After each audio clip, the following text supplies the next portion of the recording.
The ratio of radius of gyration of a circular disc and a circular ring of the same radii about the tangential axis perpendicular to the plane of disc और ring। तो इसको ढंग से समझना है, इसको हम draw करते हैं। जैसे मान लिया डिस्क है और ये मान लिया रिंग है, ठीक।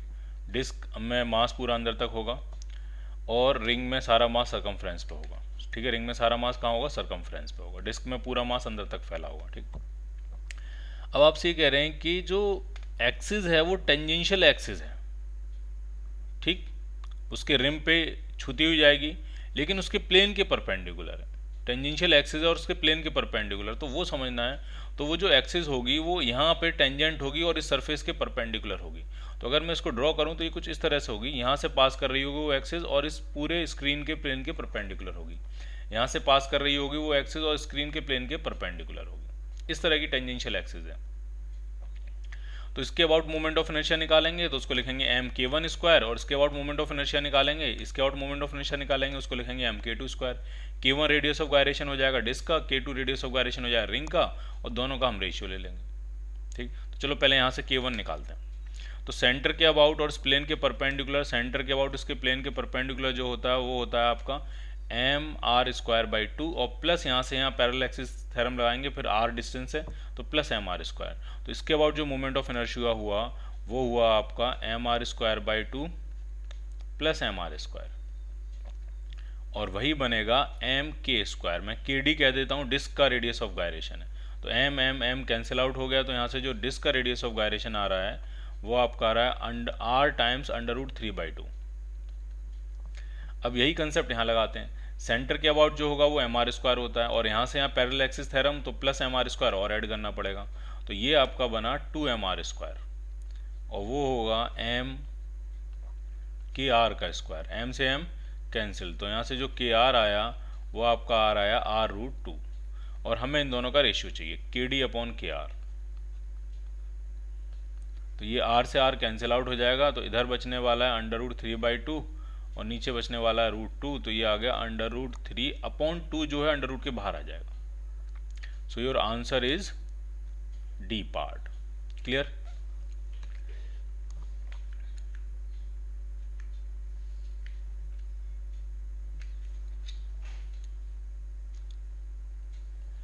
Let IA and IB the moment of inertia of a body about two axes A and B respectively। ठीक है, IA और IB जो है वो मोमेंट ऑफ इनर्शिया दिया एक बॉडी का, दो एक्सिस हैं A और B रिस्पेक्टिवली, ठीक है। The axis A passing through the centre of mass of a body while B does not, ठीक। ठीक है, एक एक्सिस जो है वो सेंटर ऑफ मास से पास करती है और B उस सेंटर ऑफ मास से पास नहीं करती है। तो कुछ कुछ ऑप्शंस आपसे पूछे गए हैं, तो समझ लेते हैं पहले इसके बारे में, ठीक। जैसे मान लिया एक रैंडम शेप की बॉडी है, ठीक। हमने मान लिया एक रैंडम शेप की बॉडी है इस तरह से, और ये इसकी सेंटर ऑफ मास है। तो एक जो एक्सिस है वो तो सेंटर ऑफ मास से पास कर रही है, तो ये हो गई आपकी सेंटर ऑफ मास वाली एक्सिस, ठीक है। और इसके अबाउट जो मोमेंट ऑफ इनर्शिया है वो आई वन है। इसके अबाउट जो मोमेंट ऑफ इनर्शिया है उसका नाम हमने रखा है आई ए जो है सेंटर ऑफ मास से पास करती है, ठीक।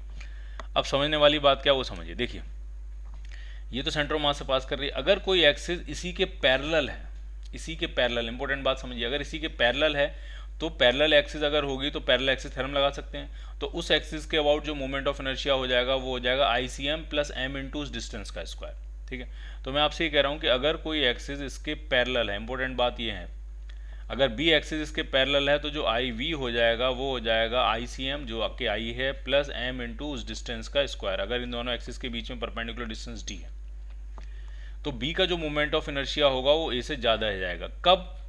जब दोनों एक्सिस क्या होंगी? पैरेलल, ठीक। लेकिन अगर ये दूसरी एक्सिस के पैरेलल नहीं है, वो किसी और एंगल पे है, कहीं और है, तो उसके अबाउट मोमेंट ऑफ इनर्शिया वो आई ए से ज़्यादा होगा, आई ए से कम होगा, आई ए के बराबर होगा, वो हम कुछ नहीं कह पाएंगे, बिल्कुल भी डिसाइड नहीं कर पाएंगे हम, ठीक है। तो क्या आंसर बनेगा जरा देखते हैं। I A is less than I B, ऐसा बिल्कुल जरूरी नहीं है। I A less than I B सिर्फ तभी होगा जब दोनों एक्सिस क्या होंगी? पैरेलल होंगी। आई ए के पैरेलल होगी आई बी, ठीक।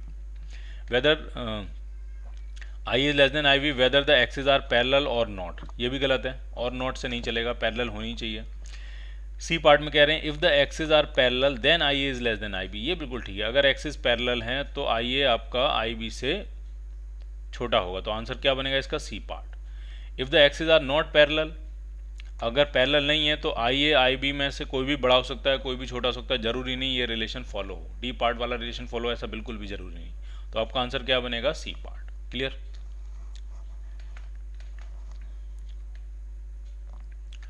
The ratio of radius of gyration of a hollow sphere and a solid sphere of the same radius about the tangential axis। तो बना लेते हैं, ड्रॉ कर लेते हैं इसको।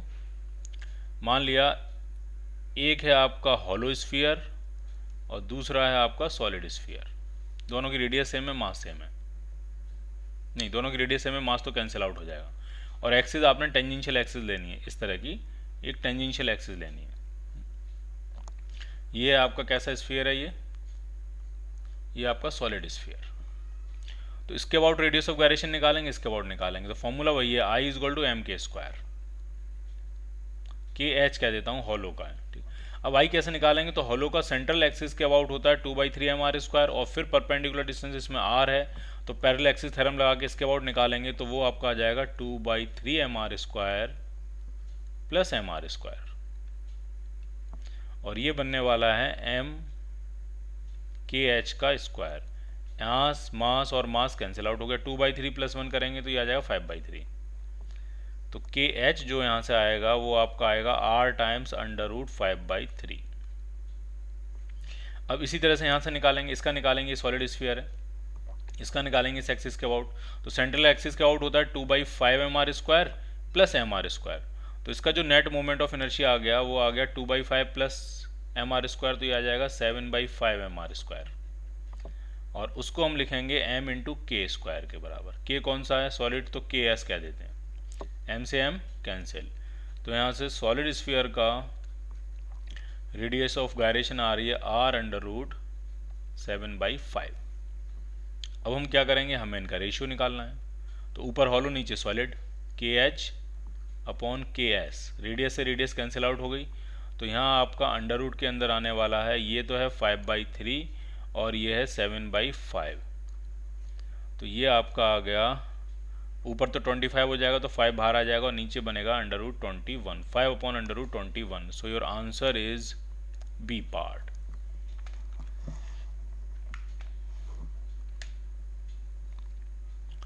ये square lamina is as shown in figure, ये स्क्वायर लैमिना है, स्क्वायर शीट है ये।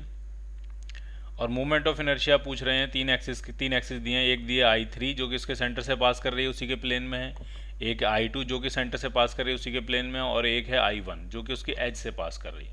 तो बेस्ट अल्टरनेटिव पूछ रहे हैं, ठीक है। तो स्क्वायर के केस में एक खास बात है, उसको हम पहले समझ लेते हैं। देखिए, अगर मान लिया आपके पास एक स्क्वायर है, स्क्वायर प्लेट है, ये स्क्वायर प्लेट है, तो इसमें इसके सेंटर से, ढंग से समझना है, ठीक है, इसके सेंटर से पास होने वाली और इसी स्क्वायर के प्लेन में कोई भी एक्सिस हो, सभी एक्सिस के about moment of inertia same होता है, और वो होता है ma²/12, ठीक। अब कोई भी एक्सिस हो सकती है, फॉर एग्जांपल वो एक्सिस ये भी हो सकती है, वो एक्सिस ये भी हो सकती है, वो एक्सिस ये भी हो सकती है, वो एक्सिस कोई भी हो सकती है जो कि उसके प्लेन में हो। इंपॉर्टेंट बात क्या है? उसके प्लेन में हो और कहाँ से पास कर रही हो? सेंटर से पास कर रही हो। तो उसके अबाउट जो मोमेंट ऑफ इनर्शिया आता है वो हर एक्सिस में के अबाउट सेम आता है, और वो आता है ma²/12। ए क्या है? ए उसकी साइड है और m क्या है? उसका मास है। तो यहाँ से एक बात समझ में आ रही है कि I3 और I2 ये दोनों के about moment of inertia same होगा, तो I3 और I2 तो बराबर होंगे, I3 I2 बराबर होंगे, तो B और D आंसर नहीं बनेंगे, ठीक। अब जरा बात करते हैं I1 की। अब I1 का मोमेंट ऑफ इनर्शिया इससे ज़्यादा होगा कि कम होगा, ये समझने वाली बात है। तो आप जरा यहाँ देखिए ढंग से, अगर मैंने एक एक्सिस यहाँ से ली जो कि इसके सेंटर से पास कर रही है और इसके I1 के पैरेलल है, ठीक, तो इस एक्सिस का मोमेंट ऑफ इनर्शिया I जो होगा वो I2 I3 दोनों के बराबर होगा, और I1 का अगर मोमेंट ऑफ इनर्शिया निकालना होगा तो ये तो सेंटर ऑफ मास से पास कर रही है और इससे ये पैरेलल है और थोड़ा दूर है, तो इसमें कुछ m × d² जोड़ना पड़ेगा। तो इसका मतलब I1 का जो मोमेंट ऑफ इनर्शिया होगा वो हो जाएगा I प्लस m इंटू वो डिस्टेंस a, अगर साइड a है तो ये डिस्टेंस a/2 होगी, तो ये बनेगा a/2 का स्क्वायर। तो इसका सीधा सा मतलब ये है कि I1 I से ज़्यादा है और I2 और I3 ये बराबर हैं, तो इसका मतलब I1 जो होगा I2 और I3 दोनों से ज़्यादा होगा। तो आपका आंसर क्या बनेगा? आपका आंसर बनेगा सी पार्ट। I2 और I3 बराबर हैं और I1 जो है I2 और I3 से ज़्यादा है। क्लियर?